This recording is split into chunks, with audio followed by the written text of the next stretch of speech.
this man has been saying he's made up his mind when he was 17 he was going to be the prime minister. He's damn determined he will do it no matter what the voters say. Right? It'd be rejected anywhere. I mean, the problem with Pierre Poilievre is that he has a pretty extreme, individualistic, libertarian, anarchist philosophy. We get to see the maple trees, maple sugar on the maple leaves. We got the biggest wheat fields growing tall. In Canada, where we see the reversing falls. In Canada, we get to see them all. G'day, eh? All right, today we have back with us again for the third time, I think. Well, twice with me, once with Doug. We have Nick Majors from Beyond America, Canada Looking South. And we're going to be talking about the special by-election in Alberta for Pierre Poilievre, the erstwhile prime ministerial candidate who got his butt kicked by Carney after Trump made all of his threats. Everybody suddenly went, wait a minute. So now the very special Pipsqueak Pierre Poilievre is battling it out, hopefully his last rodeo, but for a seat in Battle Creek, Crowfoot, Alberta. So Nick, I'm sure like we all are, most of us are, you're very happy that Pierre didn't get to be prime minister this time. Absolutely. Laura, first of all, thank you very much for having me back. It's always a pleasure to be on your show.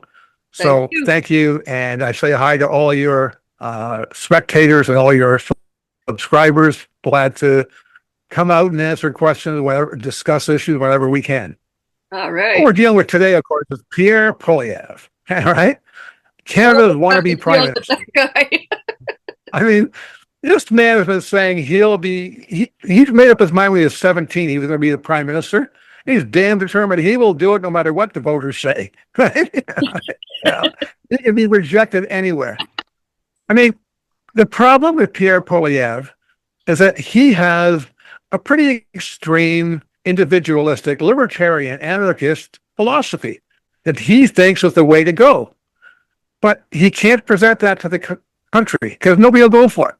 You know, what he believes in, and he's stated this all through his life, is he believes in absolutely minimal government, no social safety net, no controls or regulations of business, letting them have a free rein and doing what they want and not, quote, taxing their profits. He believes that that'll make a richer and better society and all of our needs will be looked after. Which, I mean, come on, grow up. We all know that's ridiculous, okay? You know, look at history, look anywhere. But there's a school of thought that believes that is the case. Yeah. So Pierre Poilievre has grown up believing that, and now he's trying to put it in place. But when if he said that for a minute, nobody would listen to him. The only way he's been getting by is by throwing out cheap slogans like freedom, freedom, freedom, without ever describing what he means. And now he has a new thing about legal. You know, I am going to make it legal to have good paying wages. I'm going to make it legal to own a pickup truck. I'm going to make it legal for companies to make a profit, as if there's a criminal offense against doing those things now. But you know, I've mentioned this to a number of people before. I've come up with a word for him because I've looked at it. I mean, what Pierre Poilievre is a sophist. And I've looked up specifically because I don't like using words that I don't fully understand. Sometimes they get the wrong meaning. So if you bear with me, I say he's a sophist. And he's practiced sophistry. Sophistry or sophism is a fallacious argument, especially one that's used deliberately to deceive. A sophist is a person who reasons with clever but deceptive or intellectually dishonest arguments.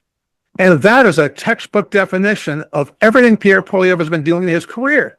Absolutely. He's trying to get things by on people by twisting the words and the concept that he's using, you know, and making things appear different or making it, no, I didn't say that. Yeah. You know, because his views are so extreme, he really can't find a following. And the only people who react to what he says is the right-wing populace, the Trumpists. And we do have a good 25-30% of that in Canada. Mm. And those people are drawn to Pierre Poilievre, and he cannot speak out against them. Right. You know, but well, he made his big pitch to them. Well, he took advantage of them by running down and joining the Freedom Convoy, and they bringing them coffee. Yeah, he took them coffee. Okay, right? Yeah. Right? Pretend to be the populist. If those people abandon him, he's got nothing. There's nobody who's supporting him then. You know, so, you know, Canadians don't want what he has to offer because he's offering an extreme right-wing economic model. Yeah, he's a radical. And you know what? The Canadians have rejected even the NDP, which is a left-wing model.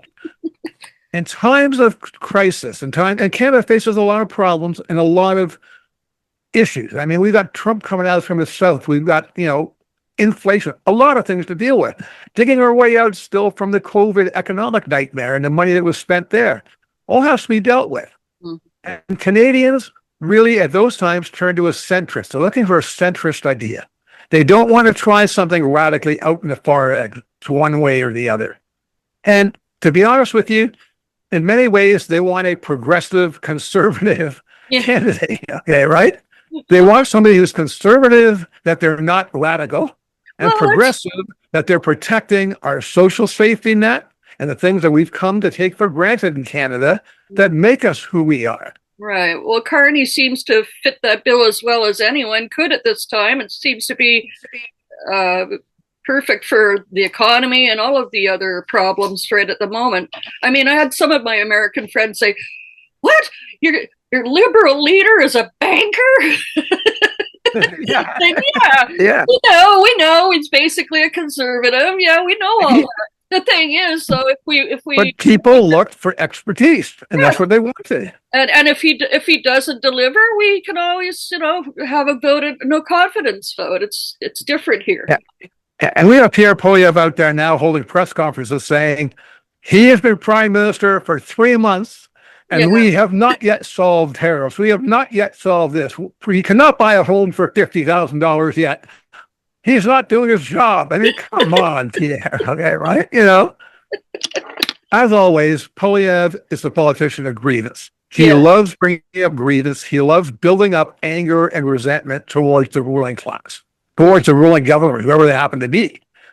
So, you know, that works for a while, but somewhere you got to start giving answers and solutions yourself. And he is not very good at doing that. No, he's going on about crime rates, but actually crime rates have dropped. He's also behind the CBC defunding he wants, and wants Sir John A. Macdonald to be revered again. Wants to deport terror agents after one Iranian was in the country doing something. It's all just the grievance and fear and same stuff we see down below us. Did you see that the fake coffee cup sip ad? He did. Yes. That was better than the crunching the apple. Oh, I got to run that one when we edit this.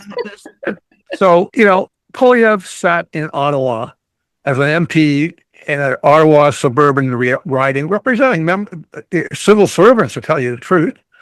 And now he's gone back because he lost that. After 20 years, people just did not like what he was giving them. There was no local representation. And that's what people tend to want.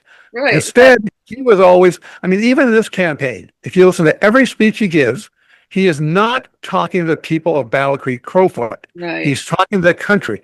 He's talking about national issues and then trying to personalize them.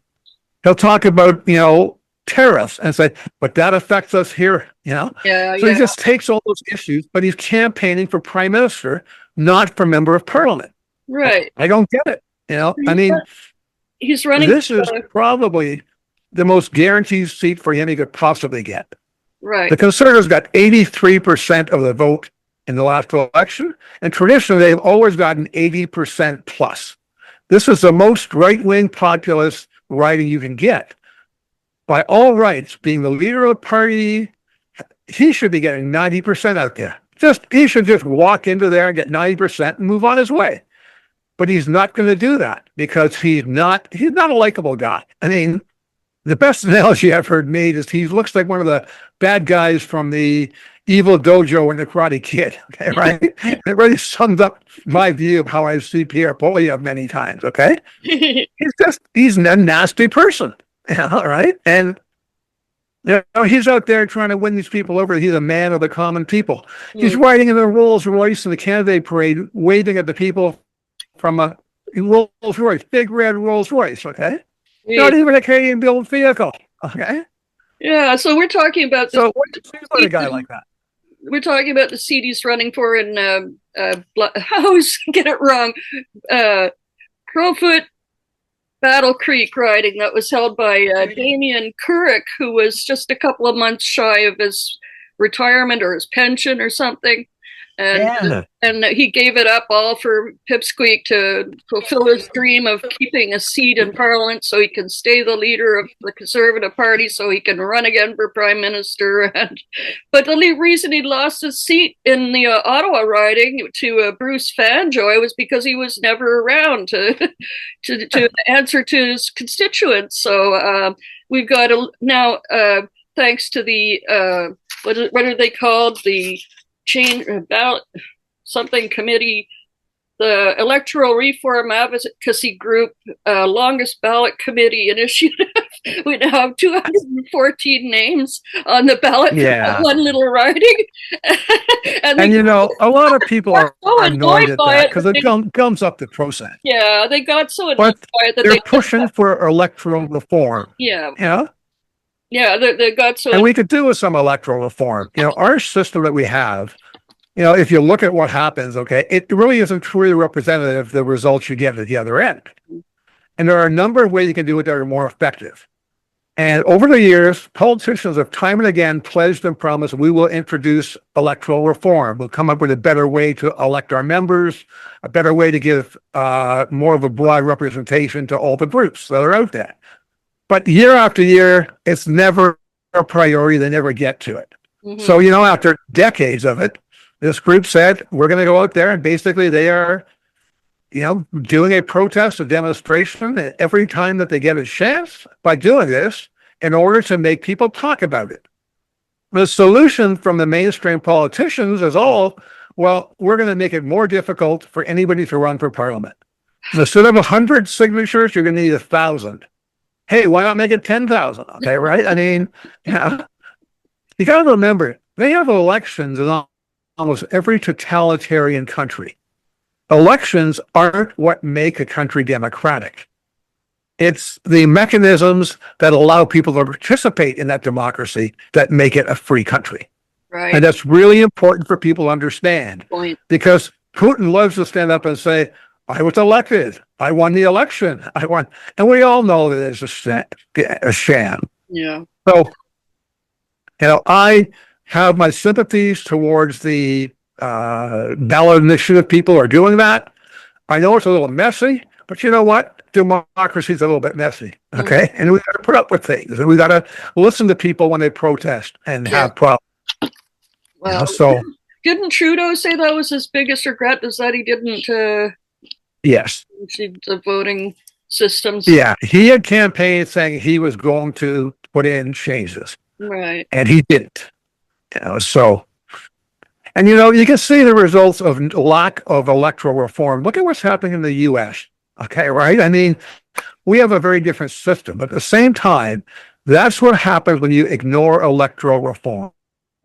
You got gerrymandering, you've got all kinds of things. I mean, it becomes a nightmare that's just not represented. You got people being elected who didn't get the most votes, but they got the most electoral votes.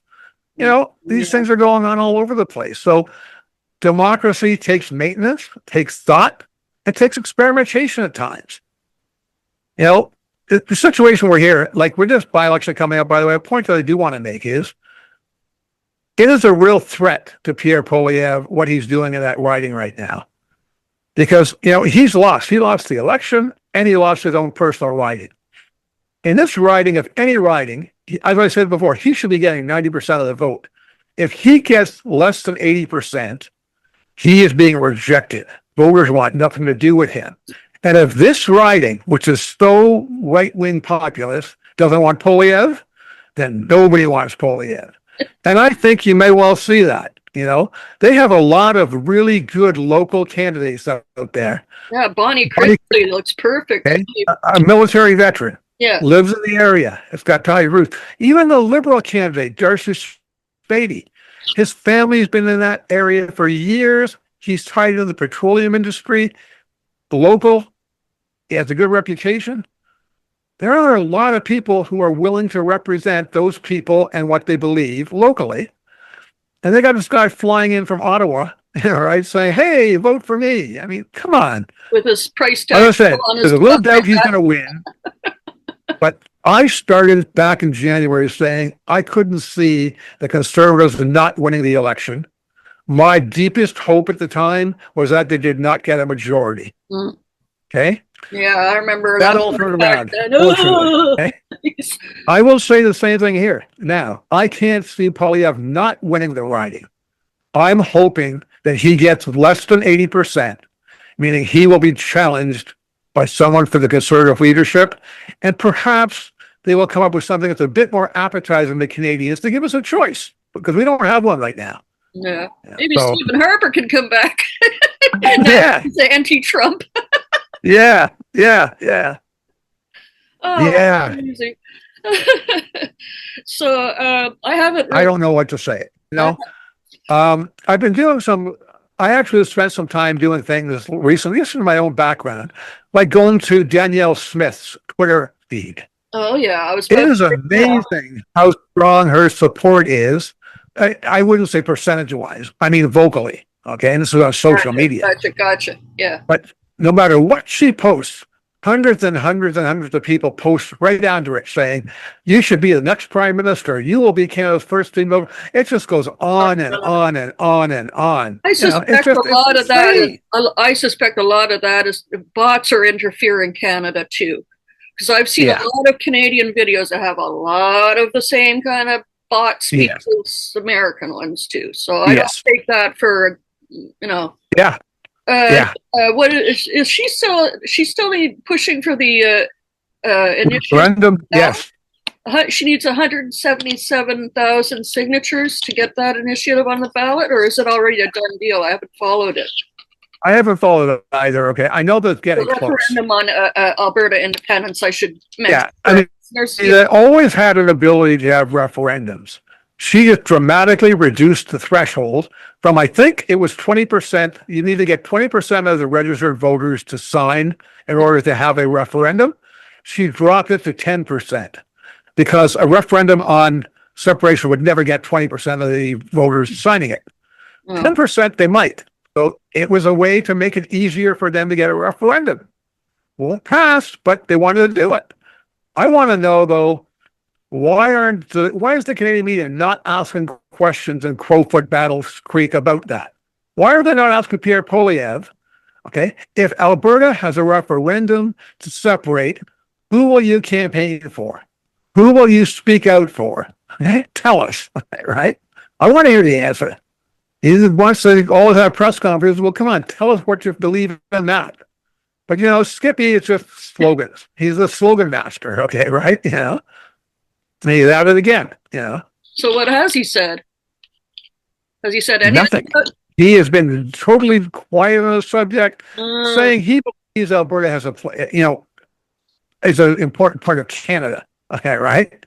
But that's it. He will not condemn or criticize people wanting separation, and he will not endorse. He won't take either side.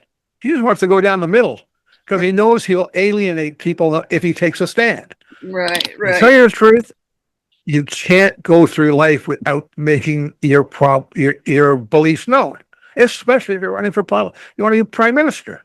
I want to know who you are, what you believe, right? Yeah.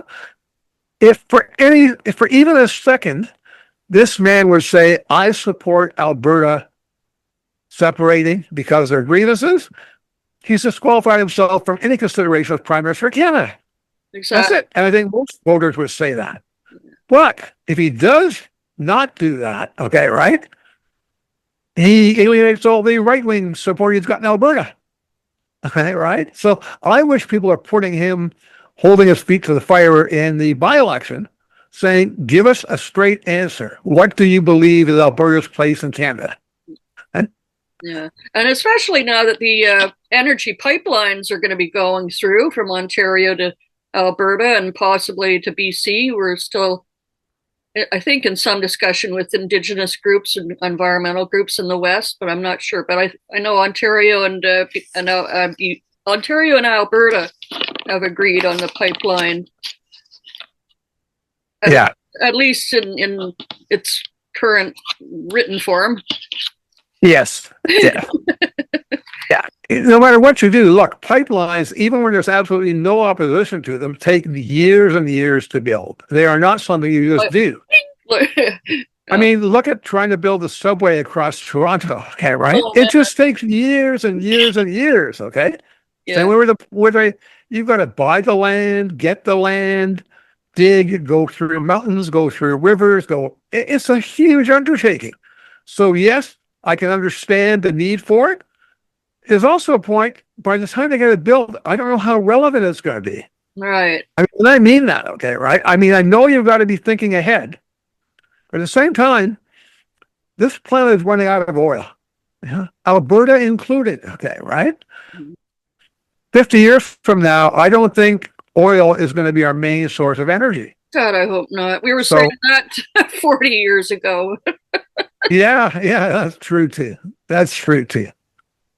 No, my other point I wanted to make about Pierre Poilievre, just to make people realize that what Poilievre represents, and if he ever got elected prime minister, heaven forbid, we would see a Doge Canada. If Poilievre has a counterpart in the States who he sides with, it's Elon Musk. He would love to go in there and shut down government offices and fire civil servants. He would make what Elon Musk did look small. He would be far more dramatic than that because he believes what he's doing far more than that. Mm. You can't go out there saying, we're going to eliminate the capital gains tax. We're going to give everybody tax cuts, okay, without cutting back on the expenditures of government. You can't do that. And he knows that. But he doesn't want to tell us what he's going to cut to make up for all the taxes he's giving away back to the elite, to the corporate elite, to the oligarchy. Right. So, yeah. He doesn't want to tell us what will be cut. I'd like to know. Yeah. And we all know. I mean, he'll find a justification to privatize healthcare, to privatize welfare, to privatize everything. Pensions. He'll privatize them, okay? And I come from the private sector. I've been a businessman. I've been at corporate boardroom tables with some of the largest tech companies in the world. And I'm telling you, they're slime, right? I mean, I couldn't believe the lack of moral integrity of some of the largest IT firms in the world. They're out purely for profit, and there's no question or there's no issues about morals or integrity or anything like that. If they can get away with it, it was good for the bottom line. It's good for the shareholders. We're happy with it. Damn. And I'm not about to let those people run the world. No. Although Elon Musk and Pierre Poilievre seem pretty determined to let them have a go. Oh boy. Well, let's hope that can be slowed down until it can be better regulated. Yeah. Yeah. Well, yes. I guess that's about all I have got to talk about Pierre, the old little bugger. So I guess I'll be watching to see how this by-election turns out, and I'll have my popcorn ready. That's the magic number is 80%. That analysts have basically said it is anything below 80%, he's in trouble with his leadership. So keep an eye on that for election night, and we'll see where that goes to. Okay, that's on the 18th of August. Yes, it is. Days after Putin sets foot in Alaska. Yeah, I don't want to go there. No. The nightmare that I've heard today, following the news of what's gone on with Trump's representative and Trump. I mean, Trump basically is asking the Ukraine to surrender, give up, despite all the wars, all the deaths, all the outrage. He just wants them to give up. Why? So that Donald Trump can get a Nobel Peace Prize for having ended the war. Period. He just wants the war to end so he can say, look what I did. Yeah. Come on. I mean, this is lives. This is freedom. This is millions of deaths and children who are lost their homes and family.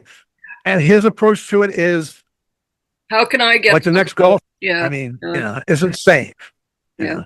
Well, along with all of his other saber rattling, they've recently been bringing up taking over at least parts of Canada again. We'll just take Alberta then, or maybe Manitoba and Saskatchewan. But yeah. Good luck with that. We're beefing up our military too, Yes, exactly. All right. Well, thank you so much, Nick, and it's been a pleasure having you back. And anytime, Laura. Anytime. Okay. We'll definitely be having you back on with Doug and myself, or Doug, or come on your show. Anyhow, thank you again one more time, and we'll talk soon. Okay, we'll get through it. Thank you, Laura. Hey, yeah, you. Before you click away to watch someone unbox a tactical toothbrush, let's talk about something real. Political Drain isn't just another content mill. We're a digital front in a very real war. Not with bullets, but with ideas, with action, and with solidarity. We pair urgent news with critical education. And we build community around actual resistance, not the hashtag kind. The kind that moves. But here's the thing. None of this is free. It isn't. Behind every video is time, labor, research, and some weird guy asking if we're going to pay the hosting bill. And yeah, some of that money goes to things we can't necessarily say out loud.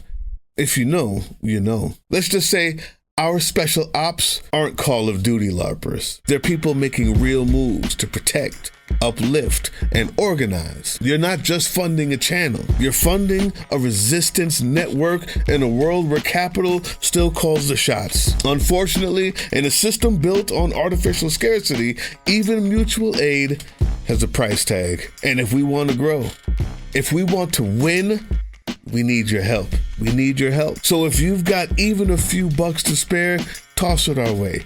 It's not for ads. It's not for merch drops, but for people making moves in the shadows so others can do it in the light. It's just us and you. So fund the mission, fund the fight, fund the future, because nobody's coming to save us. We save each other. That's how this works. Follow us on all these things you see here, and our link tree is in the description. Maybe even get some merch.